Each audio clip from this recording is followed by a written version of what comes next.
Thanks for joining today. My name is João, and I'll be your host for today. We're here to talk about something that a lot of QA teams are running into right now, the gap between how fast you need to ship automation and how long it actually takes to write it.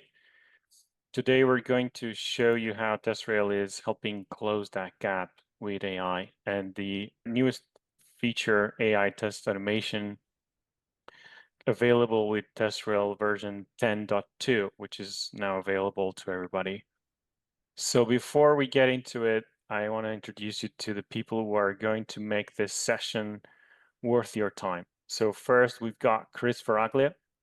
Welcome, Chris, our lead solution architect. Chris works with some of our most complex customers, including teams in regulated industries, where automation isn't just about speed, it's about getting it right, compliant. If you want to understand how AI generated test code holds up in the real world, Chris is exactly who you want walking you through the demo. And then we also have joining us Katrina Collins, our AI product manager. Welcome, Katrina. Katrina started her career in QA, which means she didn't come to this feature from the AI side, came to it from the testing side with the view of where the actual bottlenecks are. She's been building this feature from the ground up, and she will also be sharing, she's giving you a little bit of a sneak peek into our AI roadmap. So really, if you can, do stay for the later portion of the session because we're gonna unveil a few things ahead for TestRail. We'll start by looking at the data around automation, and then Chris and Katrina will walk you through what we've built and that is now available to customers with TestRail version 10.2. And then we'll close with a Q&A, and I'll finish us off with some of the resources that can help you get started today. With that, this is pretty much my portion of the show. Chris, take it away. I'll help you with the slides here. Awesome. Yeah, thanks, Joel. Welcome, everybody. I've done a few webinars, and we just did one recently, actually, if you've seen mine, related to AI and usage in high compliant industries. This is not a deep dive just on high compliance and regulated industries, but really how we're looking at the automation velocity gap, at least what I'm calling it. So thanks for kicking us off, Joel. We'll just get right into it, and I'll talk about what the automation velocity gap is. And I'm going to do this really what I call by the numbers. We have our software testing quality report from TestRail. It's free. That's the source. Usually when we do these, I've referenced them before. We have our 5th edition. It's just coming out, so stay tuned on TestRail's website and our blog.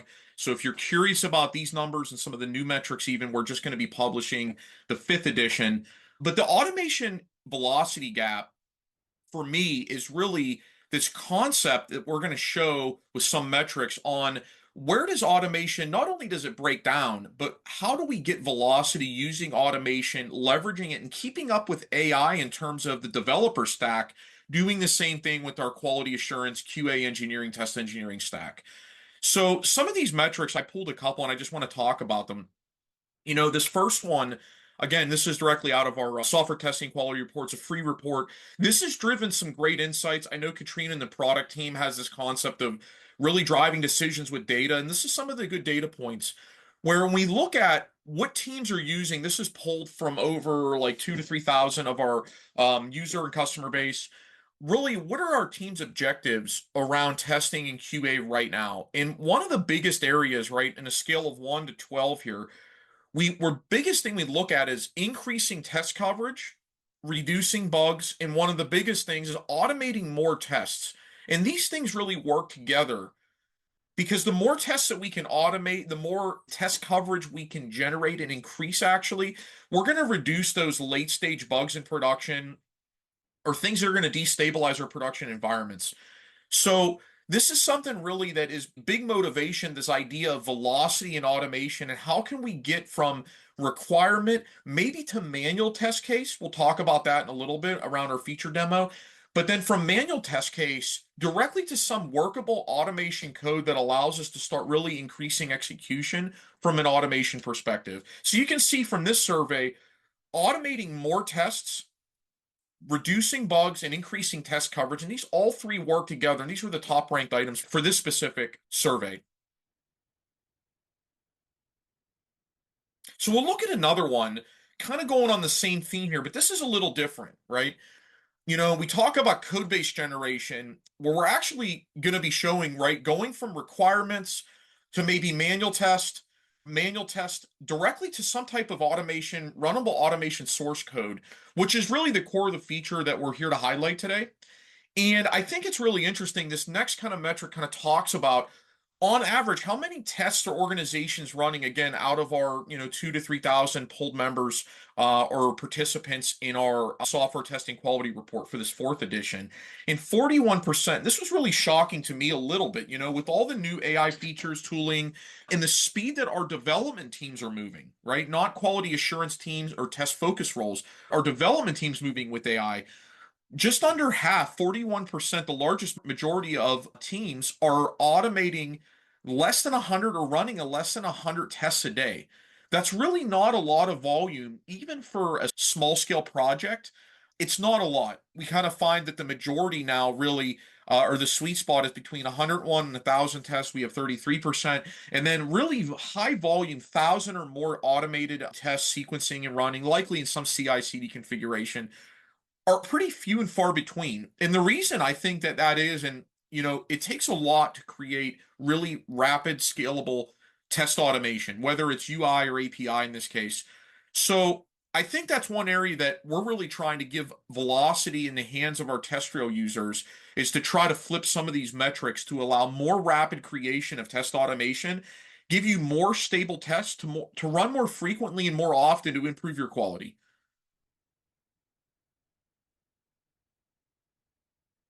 And this also relates for this survey, tying back the need or the demand from our survey participants to have more automation, less bugs, more coverage, really common themes, right?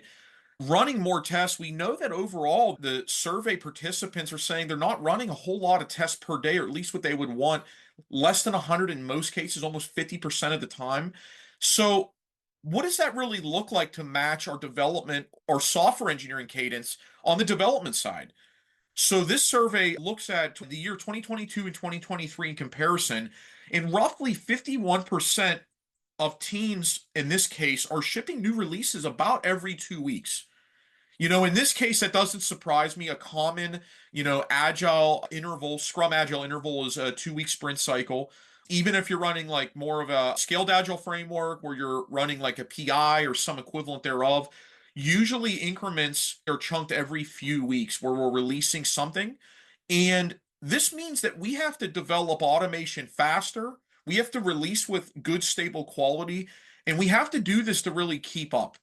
And again, that's really the additional motivation here of teams that are breaking into automation, maybe teams that are fully manual, or teams that are using automation in a more of a small scale way. We're really hoping that we get some traction, or the teams get some traction from some of this new feature capability for AI code generation that we're going to talk about and share more about today. So all good metrics, really setting the motivation for how we're developing and what we've developed, Katrina and the rest of the TestRail team.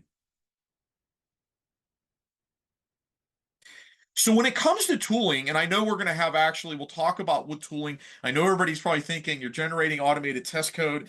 Hey, my team uses Playwright or Java Selenium or Cypress. Are you doing it in my framework of choice? So we've driven some of the selections. We'll get into what that looks like in a moment. But predominantly, as a general statement, asking teams what tools, suites, or frameworks do you use? Predominantly Selenium natively, right? Traditionally, it's used for UI-based testing. Are using Selenium as part of core automation. We see 39% for that.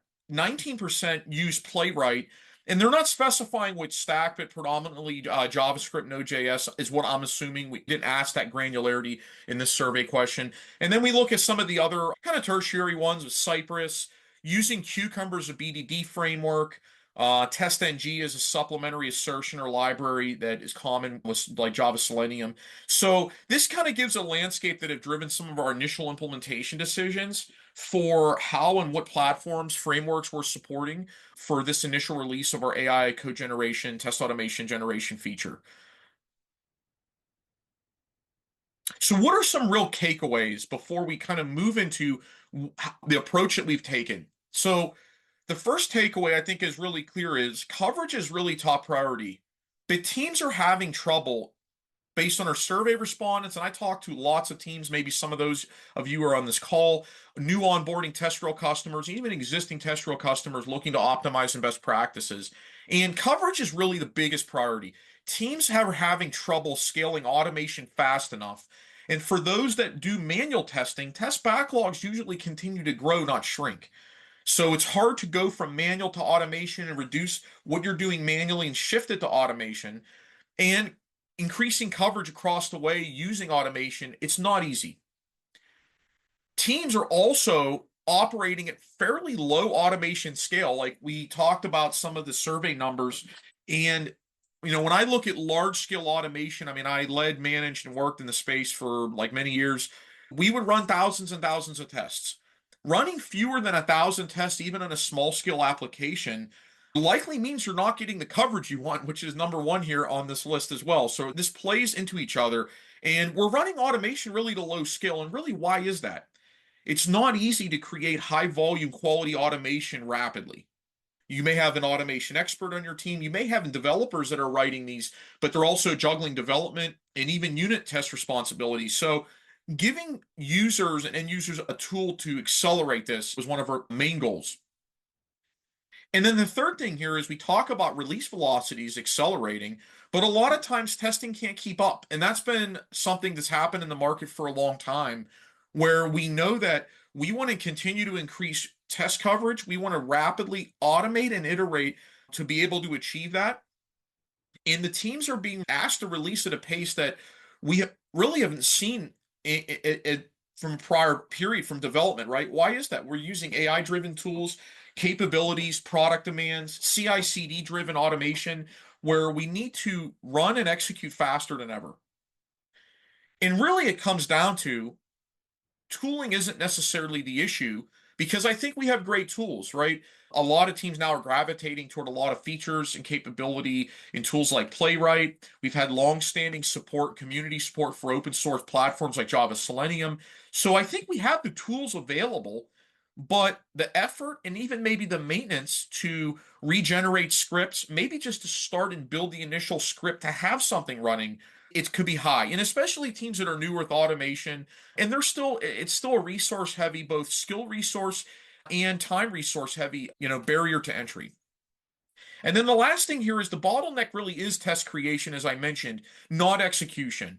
We know that we can run thousands of tests in a CI pipeline and set something up, but how long does it take us to build 1,000 tests? A long time. And it takes a lot of skill and effort to do it correctly and align with our requirements and what we want to test.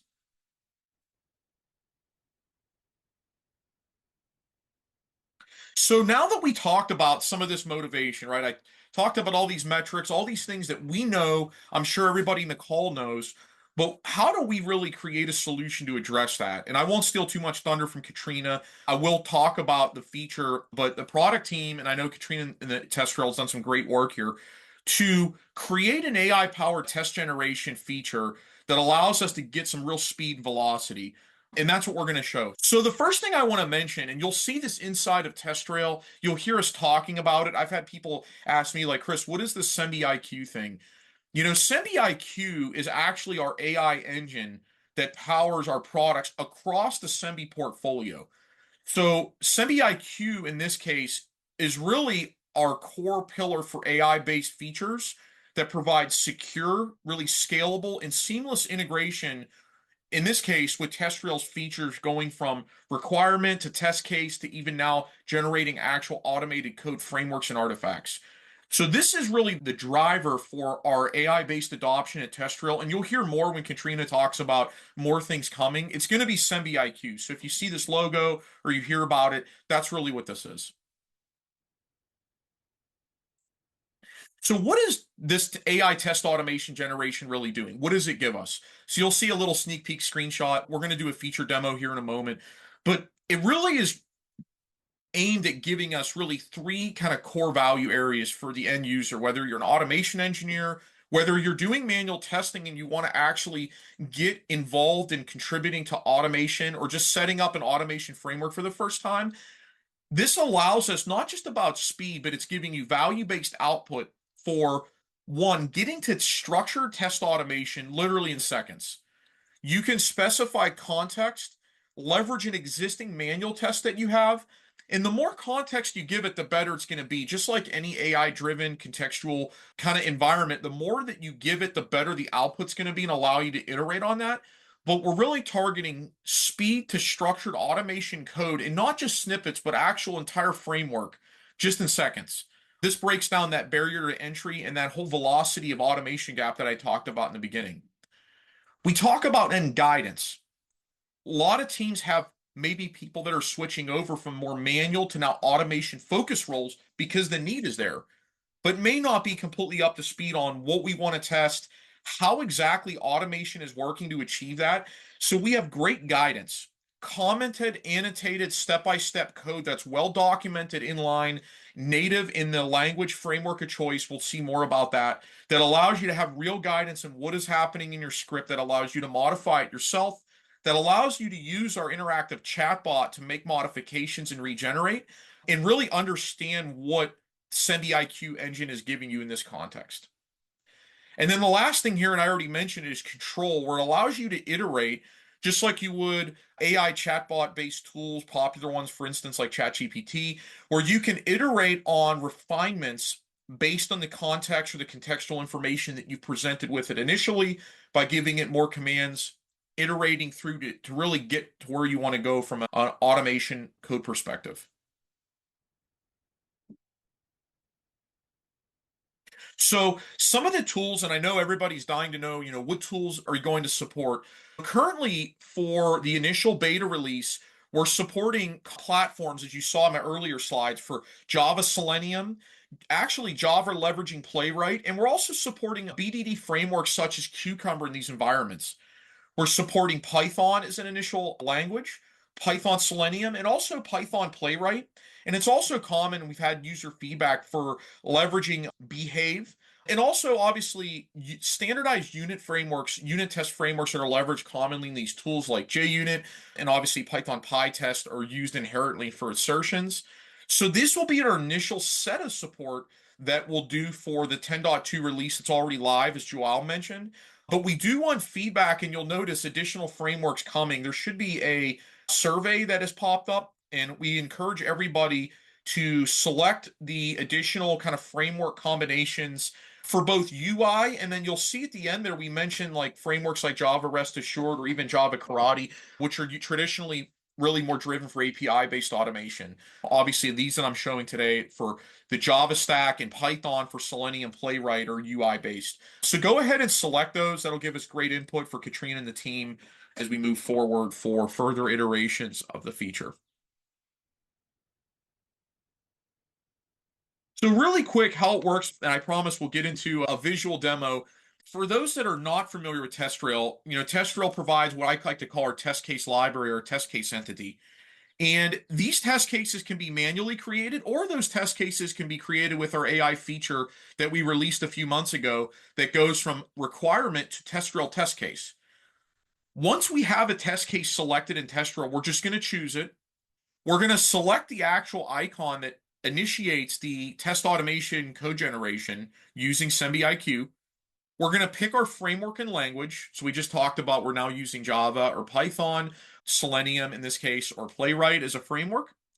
And then we're going to upload or give it contextual information. This is text-based, so it could be maybe some ID selectors, something referenced to the UI or the DOM, could be a requirements file or document, anything to add or assist Sembi IQ engine to give more contextual generation for what we're going to create. We then generate and create it.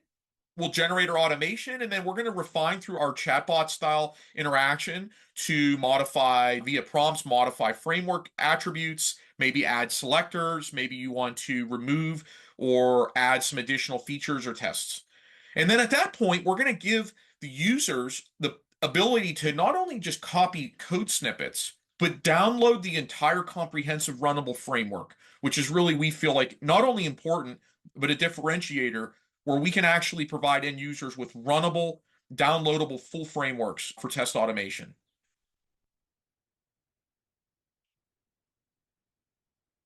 So with that said, I want to get into a brief feature demo. We're going to talk about it. I'm going to talk through a little bit of the walkthrough here, and you can get a kind of a feel on what some of the features now look like that we've implemented.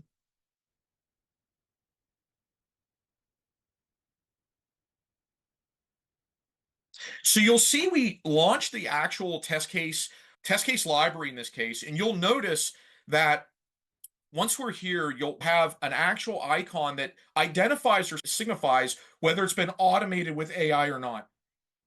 Once we actually select a given test case, and you'll see this specific one is a stepwise template that allows multiple steps for validation, and it defines some preconditions, like the user in this case has given some specific context in preconditions to give more of an accurate generation using known page selectors.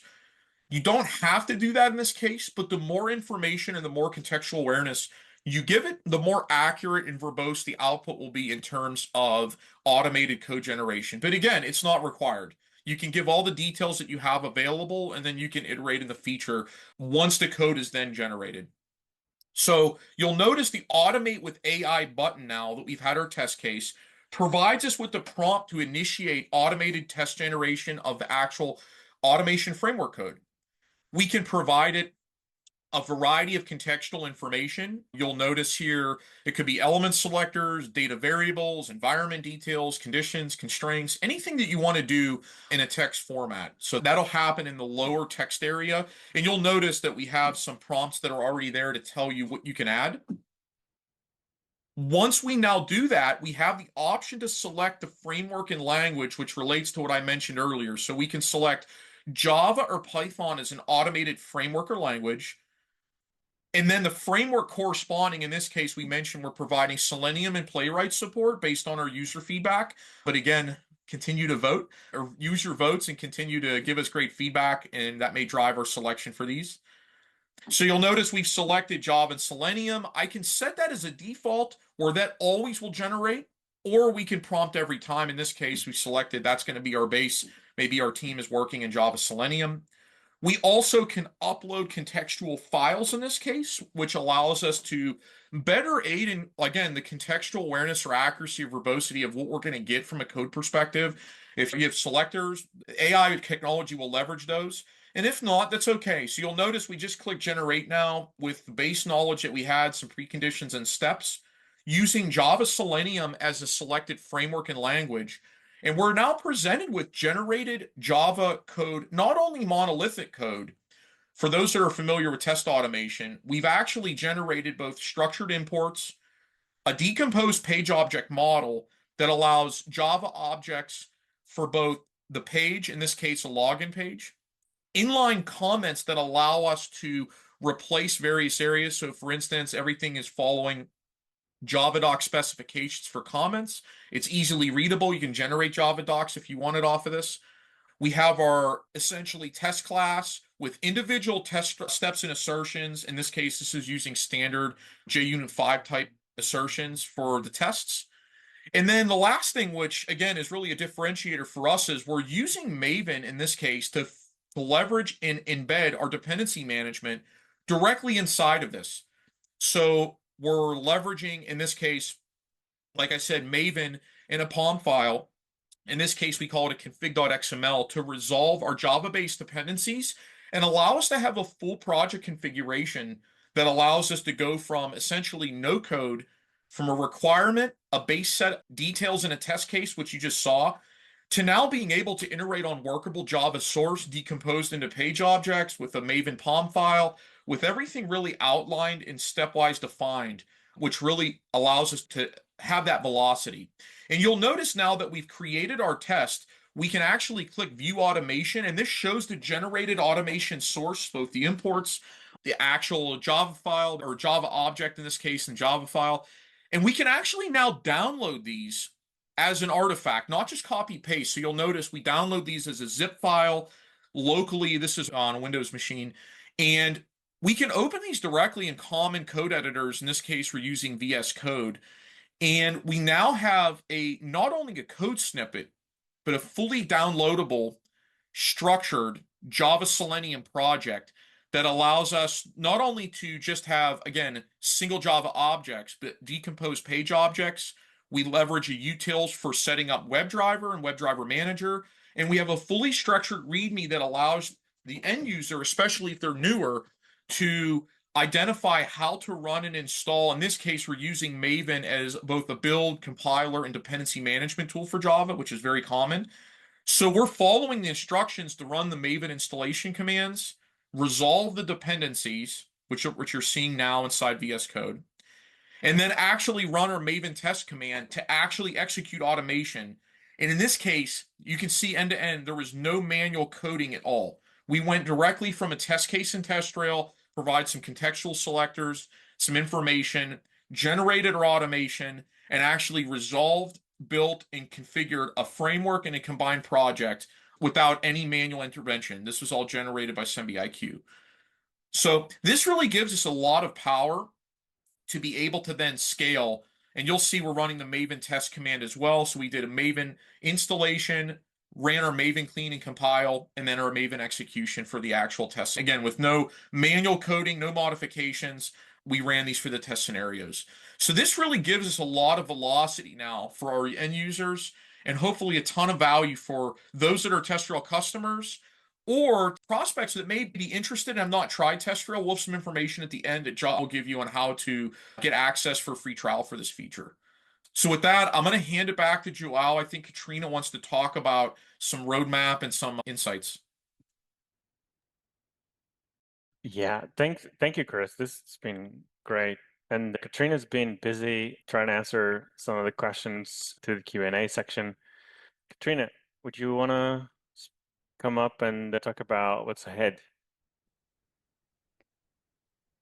Yes, sure. Hi, everyone.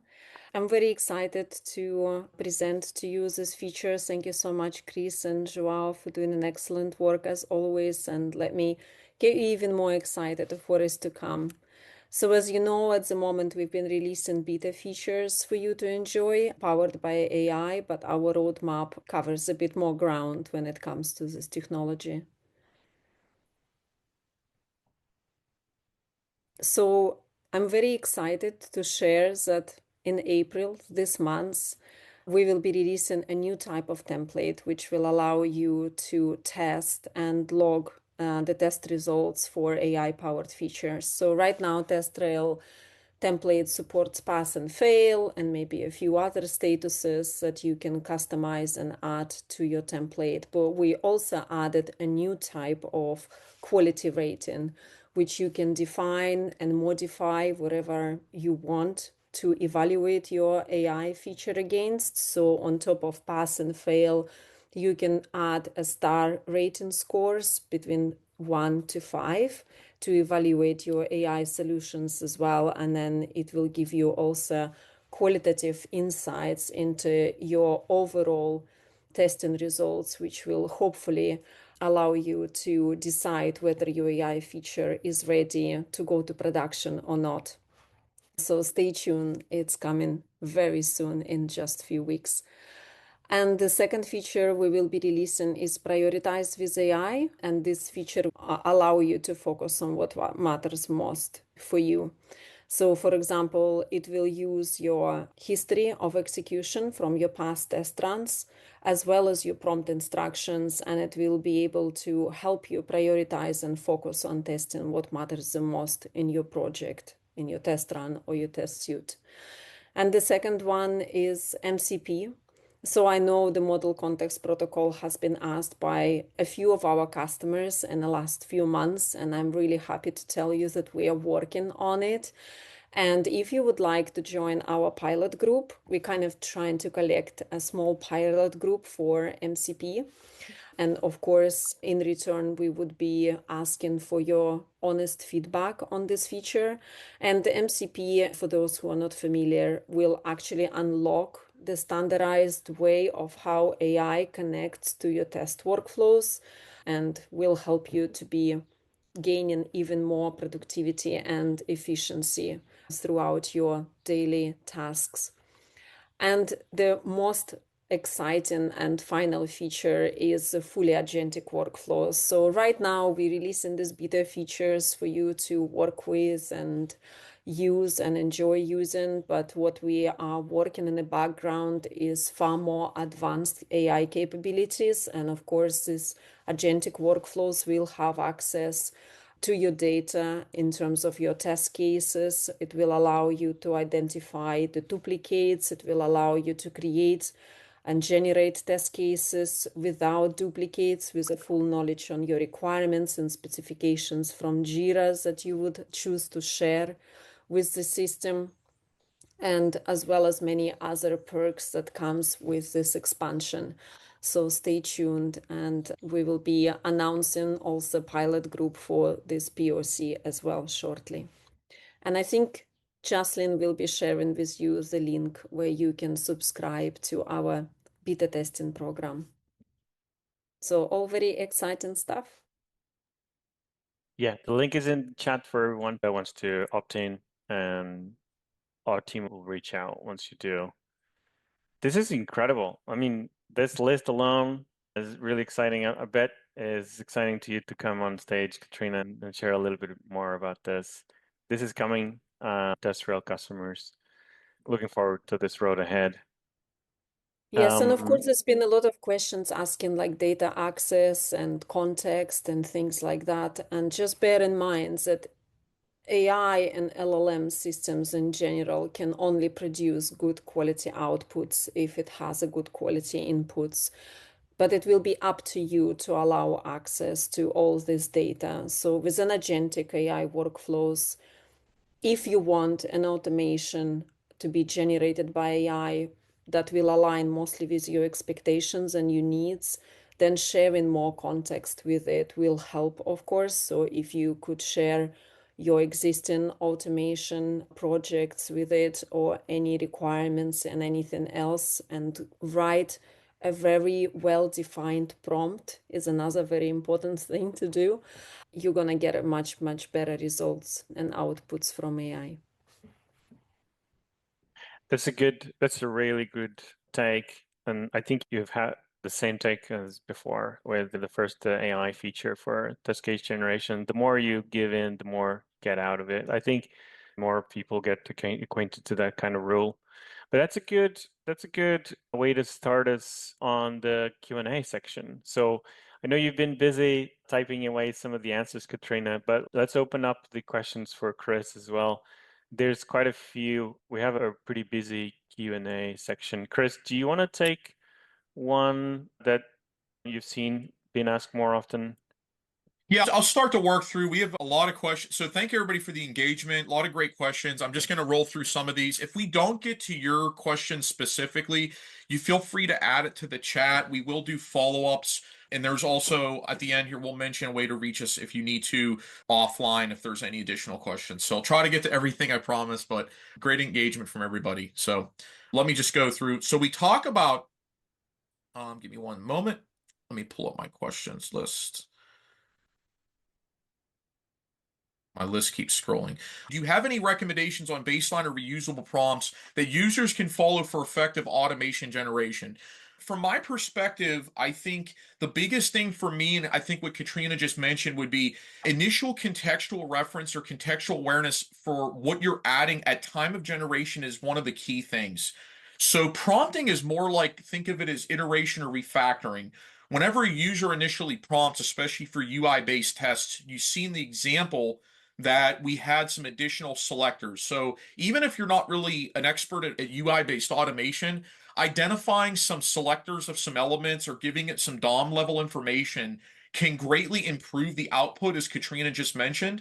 And then at that point, once you have a good base output, There's really not a best use case from a template because it can be in such a wide range of automation applications of what you're trying to automate. But I think clear, very detailed prompts that have information about DOM-based interactions or something that I think that will help.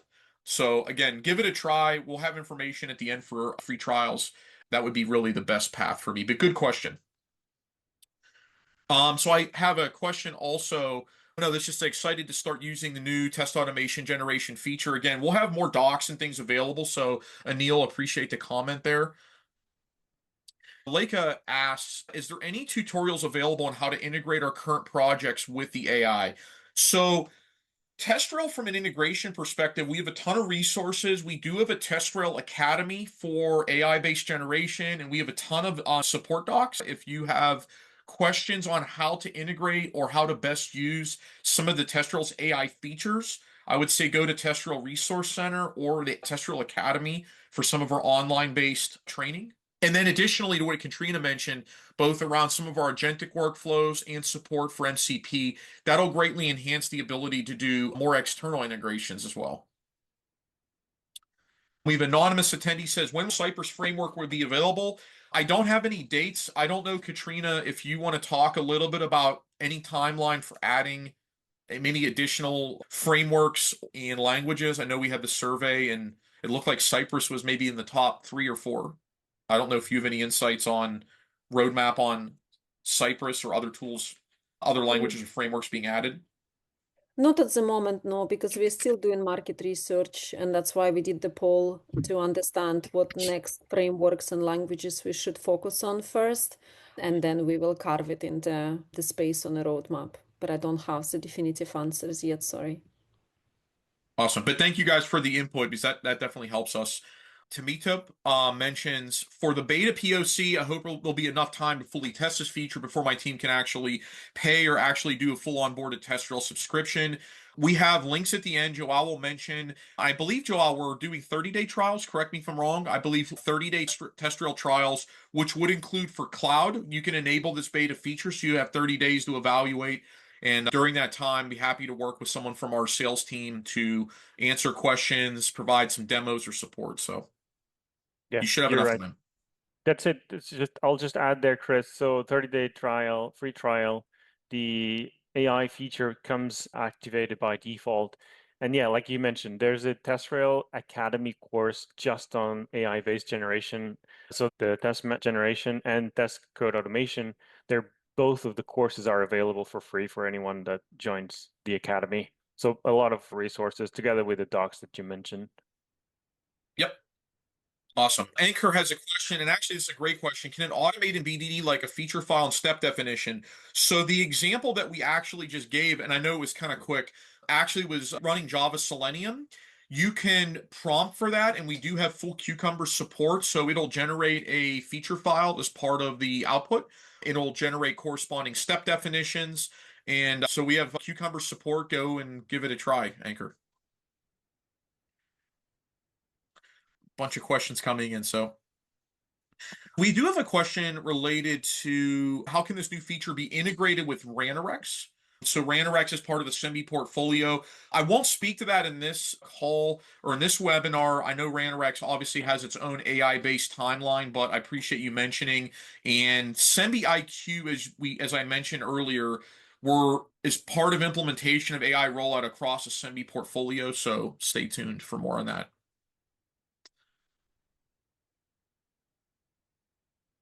So this is a great question from Chris Landry. Is this inclusive of the AI feature? Is there additional cost for cloud customers? I'll defer to Joao and Katrina. To my awareness, this is enabled for any TestRail cloud-based customers as a beta feature, just like we've done with the prior test case generation. So no additional cost, although I do believe this does count for using AI credits. I don't know if you want to talk in any more detail around that, Katrina, but inherently no additional cost that I'm aware of. Yeah, this You is right. So all you need to do is upgrade your instance to 10.2 and the feature will be available, but just make sure it is enabled on your instance and on your user role and on your project, just to make sure you will have access to it. And once you do, it is completely free to use, but we do limit right now, since it's a beta version, to just allow a fair use of this feature across all our customer base. So there are some limits to avoid like abuse of the feature, but overall, I think it should be enough for you to use it and gain productivity from it. Awesome. Mark Pollard asked, will enterprise user TestRail, will AI feature remain as part of this plan, or will it be an additional purchase in the future? Just a note, we just mentioned, Mark, I think you just got the answer. Just go ahead and enable it. If your cloud-based instance has been upgraded to 10.2, you have access to it, and no additional upgrade costs are planned at this point. So go ahead and give it a shot. Scrolling through. So there's one answer. This is Ravi D. How to regenerate automation code as per the UI, which was already generated. So we mentioned around chatbot in this context of iterating. So we have the ability to interface with the chatbot. So once test automation has already been generated, you can iterate and refine. For example, like you would maybe ask for a code sample with ChatGPT. Maybe you want to iterate and refine either based on a requirement or the output. You have the ability to do that in the same type of workflow.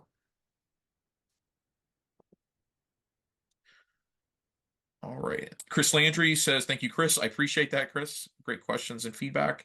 I see a poll. There's mentions JavaScript, but not TypeScript. Can you add that option to vote? We can't add the option to vote, but I want to mention this. If there's another framework or platform, I see a couple questions about Python, Appium, a couple other frameworks, Capado, which is common on the Salesforce side for automation. Just add them in the chat and we'll kind of aggregate those. Again, the poll for those would have been really long. There's a lot of industry tools. There's also some comments of some other tooling I'm seeing. So feel free to add in the chat if you didn't get the chance to vote, and that'll be really well received by Katrina and the product team. Does test automation in this case, this is Whale asks, does this support data-driven testing? So in its current beta form, we're generating based on these given frameworks. So we talk about data-driven testing. We don't currently have the option to pass it a supplemental data set and parameterize and run that data set. But what I will say is that's something we can consider in the future, for one. We'll take that feedback. And two, if you use a framework, for instance, like Java Selenium, and you wanted to parameterize with TestNG and a data provider, you could generate a framework as needed and then just essentially plug in the data provider on your test method, and it should be a fairly low lift. So I think that code generation would get you 80% there, and you could parameterize and add or plug in. Like again, TestNG would be another framework we could consider and add to the list, like a data provider. So currently we don't have that, but again, beta stage right now, all good things to consider. I think we have one more language. So if using Python language with Cucumber, will this work? Cucumber is only listed alongside Java. So we do have both Cucumber based. So for Python support, Cucumber right now we're leveraging with Java. For Python support, we're leveraging Behave as a BDD structured framework. And again, these things may expand later. That was from Matthew Weber.